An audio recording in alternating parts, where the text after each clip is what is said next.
பேன்ல கொஞ்சமா key add பண்றேன்.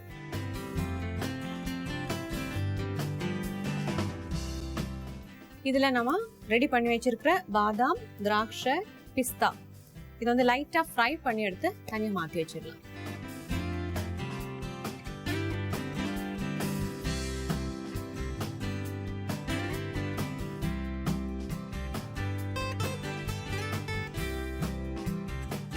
எப்பவுமே இந்த ட்ரை ஃப்ரூட்ஸ் ஆட் பண்ணும்போது லைட்டாக கீயில் ரோஸ்ட் பண்ணிவிட்டு ஃப்ரை பண்ணிவிட்டு ஆட் பண்ணினா இன்னும் நம்மளுக்கு அந்த டெசர்ட் இன்னும் டேஸ்டியாக இருக்கும். அதனால் கீயில் வந்து லைட்டாக ஃப்ரை பண்ணுறேன்.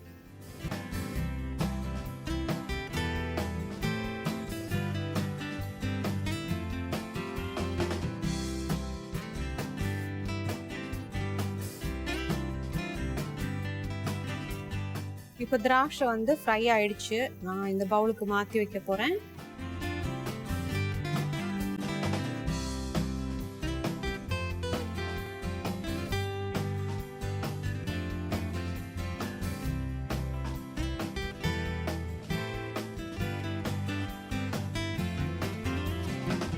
இப்போ இதுலேயே பாதாம், பிஸ்தா இதையும் லைட்டா வறுத்தெடுக்கிறேன். இப்போ ஃப்ரை பண்ணிக்கிற பாதாம், பிஸ்தா நான் வந்து இதே பவுலுக்கு ட்ரான்ஸ்ஃபர் பண்ணிக்க போறேன். இது வந்து கடைசியில் பாயசம் ஃபினிஷ் ஆகும்போது நம்ம ஆட் பண்ணிக்கலாம். கார்னிஷிங்க்கும் நல்லா இருக்கும். ஸோ ஃபுட் வந்து சாப்பிட்றதுக்கு டேஸ்ட் மட்டும் பத்தாது, பார்க்கும்போதே அது வந்து அப்பீலிங்காக இருக்கணும், அப்பீடைசிங்காக இருக்கணும்.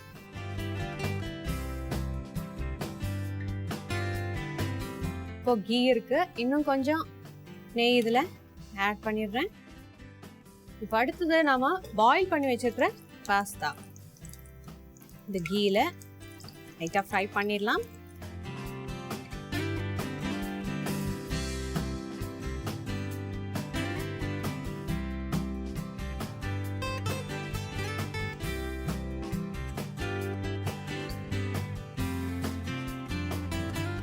ஸோ கீயோட ஃப்ளேவர் அந்த பாஸ்தாவோட சேர்த்து நல்லா மிக்ஸ் ஆகும். அந்த ஃப்ளேவர்ஸ் எல்லாமே கொஞ்சம் அப்சார்ப் பண்ணுறதுக்கும் ஈஸியாக இருக்கும். ஸோ பாஸ்தா லைட்டாக ஃப்ரை ஆன பிறகு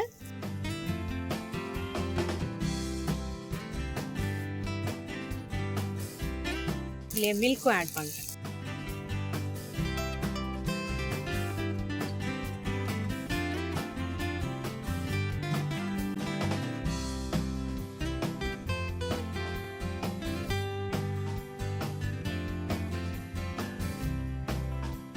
ஸோ பாஸ்தா இந்த பால்லையும் நல்லா பாயில் ஆகணும். இப்போ பால் ஆட் பண்ணின பிறகு நல்லா பாயில் ஆகி கொஞ்சம் அது திக்காக ஆரம்பிச்சாச்சு. இப்போ நம்ம சுகர் ஆட் பண்ணிக்கலாம். ஒரு 4 டேபிள் ஸ்பூன் சுகர். பாயசம் தான் கொஞ்சம் ஸ்வீட்டாக தான் இருக்கணும். ஸோ இது அப்படியே இன்னும் கொஞ்சம் ரெடியூஸ் ஆகட்டும். ஃப்ளேவரிங்காக கொஞ்சம் ஏலக்காய் தூள் ஆட் பண்ணிக்கலாம்.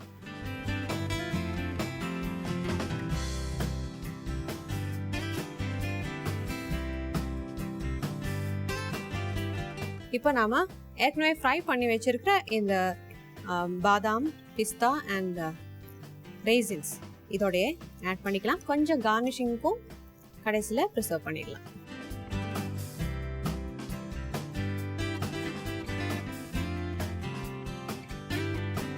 ஸோ சூப்பர் டேஸ்டியான பாஸ்தா பாயசம் அப்படியே ரெடி ஆகிட்டு இருக்கு. இன்னும் ஒரு 3-4 மினிட்ஸ் லைட்டாக பாயில் ஆகட்டும். அந்த லோ டு மீடியம் ஃப்ளேமில் மெதுவாக குக் ஆகும்போது அந்த ஃப்ளேவர்ஸ் எல்லாம் நல்லா இறங்கிக்கும் பாஸ்தாவில்.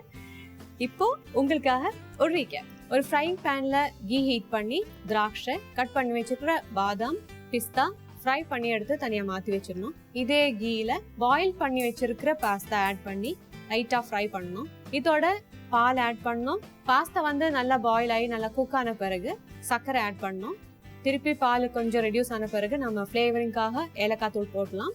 ஃப்ரை பண்ணி வச்சிருக்கிற ட்ரை ஃப்ரூட்ஸும் ஆட் பண்ணி இன்னும் ஒரு 2-3 மினிட்ஸ் நல்லா பாயில் பண்ண பிறகு சர்வ் பண்ணிட்டா பாஸ்தா பாயசம் ரெடி.